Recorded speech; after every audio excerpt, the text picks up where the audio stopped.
এই সৌদি আরবের দুর্ঘটনার খবর আপনারা শুনে আপনারা লাইক কমেন্ট করে আমাকে উৎসাহিত করবেন। আর এইরকম নিত্য নতুন ভিডিও পাওয়ার জন্য আমার পেজটা ফলো করে থাকবেন। খামেনির রক্তের জবাব দিতে ইরান আর দেরি করেনি। 2রা মার্চ সৌদি আরামকোর রাস তানুরো শোধনাগারে ইরানের ড্রোন আঘাত এনেছে। এই জায়গাটা সৌদির গর্ব অহংকারের প্রতীক। দৈনিক 5.5 লাখ ব্যারেল তেল প্রক্রিয়াকরণ। বিশ্বের তেল রপ্তানির একটি বড় অংশ এখান থেকে যায়। সৌদি ভাবত তেলের খনি অজেয় দুর্গ। ভিশন 2030 এর সব স্বপ্নই তেলের উপর দাঁড়িয়ে। মার্কিনীদের ছায়ায় বসে আরবরা ভাবত কেউ স্পর্শ করতে পারবে না। কিন্তু ইরান দেখিয়ে দিল, তোমাদের তেলের খনি আমাদের নিশানায়। ইরান জানে প্রতিটা পাইপলাইন, প্রতিটা টার্মিনাল কোথায়। 2019-এর আবকাই খুরাইস হামলার পরও সৌদি বুঝেনি এবার আর প্রক্সি নয়, সরাসরি ইরানের হাত। রাস তানুরো বন্ধ মানে সৌদির রপ্তানি পঙ্গু, বিশ্বের তেল সরবরাহে ফাটল। ইরানের বার্তা স্পষ্ট, কোনো লাল লাইন নেই। তোমরা খামেনিকে মেরেছ, এখন তোমাদের তেলের রক্ত ঝরবে। উপসাগরের সব শহর আবুধাবি, দুবাই, দোহা, মানামা, দুকম এখন ইরানের ড্রোন মিসাইলের নিশানায়। শিপিং হাব পঙ্গু, হরমুজ প্রণালীতে ঝুঁকি।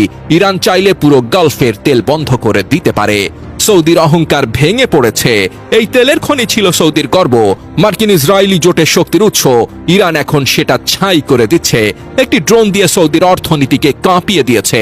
এটা শুধু হামলা নয়, জাতীয় অপমান। আরবদের তেল ভিত্তিক অহংকার এখন ধোঁয়ায় মিলিয়ে যাচ্ছে।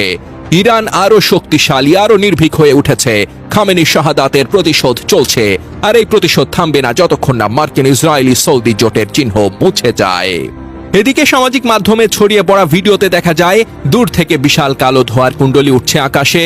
আশপাশে থাকা বাংলাদেশি শ্রমিকদের আতঙ্কিত চিৎকার, আল্লাহ সবাইরে বাঁচাও আল্লাহ। পরিস্থিতি যে কতটা ভয়াবহ তা তাদের কণ্ঠেই স্পষ্ট। জানা যায় স্থানীয় সময় সোমবার সকালে হামলার পর রাস্তানুবা নামক ওই শোধনাগারটি বন্ধ করে দিয়েছে আরামকো। সৌদি আরবের পারস্য উপসাগরীয় উপকূলে অবস্থিত এই রাস্তানুবা কমপ্লেক্সটি মধ্যপ্রাচ্যের অন্যতম বৃহৎ শোধনাগার, যার সক্ষমতা দৈনিক 5,50,000 ব্যারেল। এটি সৌদি অপরিশোধিত তেলের জন্য একটি অত্যন্ত গুরুত্বপূর্ণ রপ্তানি টার্মিনাল হিসেবেও কাজ করে। সূত্রটি জানিয়েছে সতর্কতামূলক ব্যবস্থা হিসেবে এটি বন্ধ করা হয়েছে এবং বর্তমানে পরিস্থিতি নিয়ন্ত্রণে রয়েছে। আরামকো এ বিষয়ে তাৎক্ষণিক কোনো প্রতিক্রিয়া জানায়নি। ড্রোন হামলাটি উপসাগরীয় অঞ্চলে হওয়া একাধিক হামলার অংশ, যার মধ্যে আবুধাবি, দুবাই, দোহা, মানামা এবং ওমানের দুকম বাণিজ্যিক বন্দরও রয়েছে। এসব হামলার ফলে সংযুক্ত আরব আমিরাত এবং ওমানের প্রধান নৌবন্দরগুলো অচল হয়ে পড়েছে এবং সোমবার আন্তর্জাতিক বাজারে ব্রেন্ট ক্রুড ফিউচারের দাম প্রায় 10% বৃদ্ধি পেয়েছে। এই তেলের খনি ছিল সৌদি শক্তি, অর্থনীতির মেরুদণ্ড, মার্কিন জোটের ভিত্তি। ইরান একটি ড্রোন দিয়ে সবকিছু কাঁপিয়ে দিয়েছে। 2019-এর আবকাই হামলার স্মৃতি ফিরে এসেছে।